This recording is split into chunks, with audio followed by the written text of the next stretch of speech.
یہودیوں کا ایک بڑا مجمع اور ان کا ایک عالم ان میں تقریر کر رہا تھا۔ حضرت بایزید بسطامی رحمۃ اللہ علیہ جا کر اس مجمع میں بیٹھ گئے۔ ان کے بیٹھتے ہی ان کے عالم کی زبان بند ہو گئی۔ مجمع میں شور ہوا کہ حضرت بولتے کیوں نہیں؟ عالم نے کہا، دخل فینا محمدی، ہم میں کوئی محمدی آ گیا ہے۔ انہوں نے کہا، اسے کھڑا کرو، قتل کریں گے۔ کہا، نہیں بھائی، جو محمدی ہو کھڑا ہو جائے۔ حضرت بایزید بسطامی رحمۃ اللہ علیہ کھڑے ہو گئے۔ یہودی نے کہا، میں سوال کروں گا، تو جواب دے گا۔ بایزید بسطامی نے کہا، دوں گا۔ حضرت بایزید بسطامی نے فرمایا کہ میں ایک سوال کروں گا، تو جواب دے گا؟ کہا، دوں گا۔ یہودی عالم نے سوالات شروع کر دیے۔ ایک بتاؤ جس کا دوسرا نہیں؟ فرمایا، اللہ ایک ہے، اس کا دوسرا نہیں۔ کہا، دو بتاؤ جس کا تیسرا نہیں؟ فرمایا، اللیل و نہار، دن اور رات، اس کا تیسرا نہیں۔ کہا، تین بتاؤ جس کا چوتھا نہ ہو؟ فرمایا، لوح و قلم اور کرسی، تین ہیں، اس کا چوتھا نہیں۔ کہا، چار بتاؤ جس کا پانچواں نہ ہو؟ فرمایا، توریت، زبور، انجیل اور قرآن، یہ چار ہیں، اس کا پانچواں نہیں۔ کہا کہ پانچ بتاؤ جس کا چھٹا نہیں؟ فرمایا، اللہ نے اپنے بندوں پر 5 نمازیں فرض کی ہیں، 6 نہیں۔ کہا کہ 6 بتاؤ جس کا 7واں نہیں؟ فرمایا، خلق السماوات والارض، 6 دن میں زمین اور آسمان بنائے ہیں، 7 نہیں۔ کہا کہ 7 بتاؤ جس کا 8واں نہیں؟ میرا رب کہتا ہے کہ میں نے 7 آسمان بنائے ہیں، اس لیے آسمان 7 ہیں، اس کا 8واں نہیں۔ کہا، 8 بتاؤ جس کا 9واں نہ ہو؟ میرے رب کے عرش کو 8 فرشتوں نے پکڑا ہوا ہے، 9 نے نہیں۔ کہا، وہ 9 بتاؤ جس کا 10 نہیں؟ حضرت صالح علیہ السلام کی قوم میں 9 بڑے بدماش تھے، 10واں نہیں تھا، اللہ نے 9 کہا ہے۔ کہا، وہ 10 بتاؤ جس کا 11واں نہیں؟ فرمایا، حج میں کوئی غلطی ہو جائے تو اللہ نے ہم پر 7 روزے وہاں رکھنے اور 3 گھر پر رکھنے کو کہا ہے، یہ 10 ہیں، 11 نہیں۔ کہا، وہ بتاؤ جس کا 12واں نہیں؟ فرمایا، حضرت یوسف کے 11 بھائی تھے، 12 نہیں تھے۔ کہا، وہ 12 بتاؤ جس کا 13 نہیں؟ فرمایا، سال میں اللہ نے 12 مہینے بنائے ہیں، 13 نہیں۔ کہا، وہ 13 بتاؤ جس کا 14 نہیں؟ فرمایا، القرآن۔ حضرت یوسف نے اپنے باپ سے کہا کہ میں نے 11 ستارے دیکھے ہیں، ایک سورج دیکھا ہے، ایک چاند دیکھا ہے جو مجھے سجدہ کر رہے ہیں، یہ 13 ہیں، 14 نہیں۔ کہا، وہ بتاؤ کیا چیز ہے جس کو اللہ نے پیدا کیا اور اس کے بارے میں خود ہی سوال کیا؟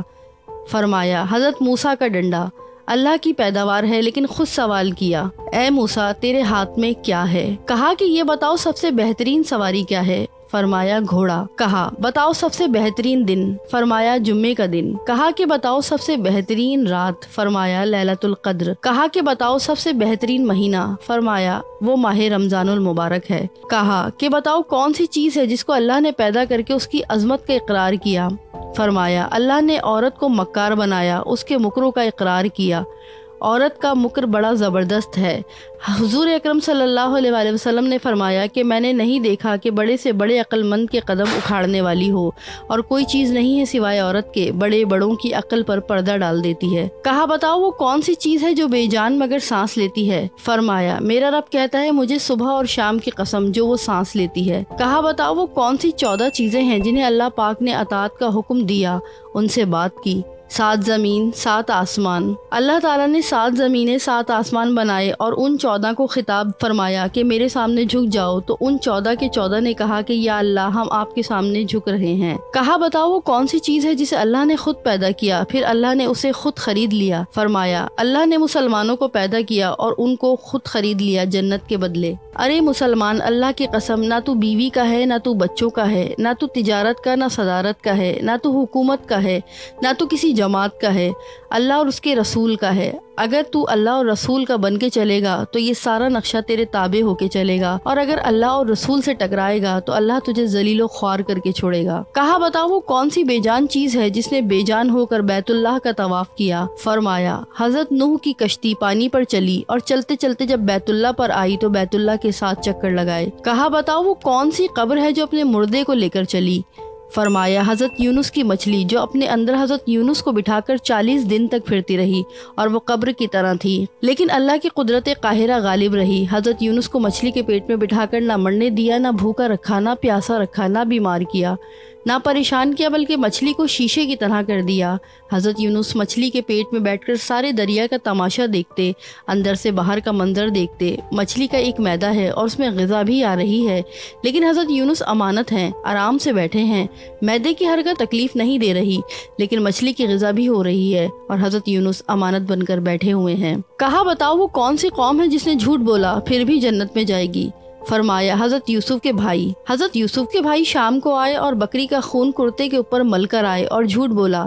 حضرت یوسف کو بھیڑیا اٹھا کر لے گیا، لیکن حضرت یعقوب کے استغفار پر، ان کی توبہ کرنے پر اللہ نے انہیں جنت میں داخل فرمانے کا وعدہ کیا۔ کہا بتاؤ وہ کون سی قوم ہے جو سچ بولے گی پھر بھی جہنم میں جائے گی؟ فرمایا یہودی اور عیسائی ایک بول میں سچے ہیں۔ یہودی کہتے ہیں کہ عیسائی باطل پر ہیں اور عیسائی کہتے ہیں کہ یہودی باطل پر ہیں، دونوں سچے ہیں اس میں، لیکن دونوں جہنم میں جائیں گے۔ اب حضرت بایزید بسطامی رحمۃ اللہ علیہ نے فرمایا کہ اب میرا بھی ایک سوال ہے، میں صرف ایک سوال کروں گا، جواب دو گے؟ کہا دوں گا۔ فرمایا مجھے بتاتے جنت کی چابی کیا ہے؟ یہودی عالم خاموش ہو گئے تو نیچے مجمع سے لوگوں نے کہا کہ بولتے کیوں نہیں؟ تم نے سوالوں کی بوچھاڑ کر دی اور وہ ہر ایک کا جواب دیتا رہا اور آپ ایک کا بھی جواب نہیں دے رہے۔ یہودی عالم نے کہا جواب تو مجھے آتا ہے، تم سنو گے نہیں۔ کہنے لگے اگر تو کہے گا تو ہم مانیں گے۔ جنت کی چابی تو محمد رسول اللہ صلی اللہ علیہ وسلم ہے۔ حضور اکرم صلی اللہ علیہ وسلم نے ارشاد فرمایا کہ جنت کی چابی میرے ہاتھ میں ہے اور جنت کا جھنڈا میرے ہاتھ میں ہے اور ساری دنیا کے انسان میرے جھنڈے کے نیچے جنت میں جائیں گے۔ جنت والے جنت کے دروازے پر پہنچ چکے ہیں۔ القرآن آئے ہیں، دروازے پر کھڑے ہیں، دروازہ بند ہے۔ حضرت آدم کے پاس آتے ہیں، اے ہمارے باپ، تو ہی ہمارا اول، تو ہی ہمارا سب سے بڑا، تو ہی جنت کا دروازہ کھلوا۔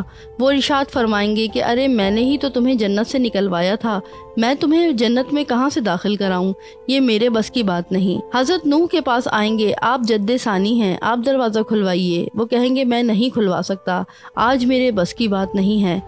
حضرت موسیٰ کے پاس آئیں گے، پھر حضرت عیسیٰ کے پاس آئیں گے۔ حضرت عیسیٰ ارشاد فرمائیں گے کہ میرے بس کی بات نہیں ہے، جاؤ نبی عربی صلی اللہ علیہ وسلم کے پاس جاؤ، جس کے ہاتھ میں جنت کی چابی ہے۔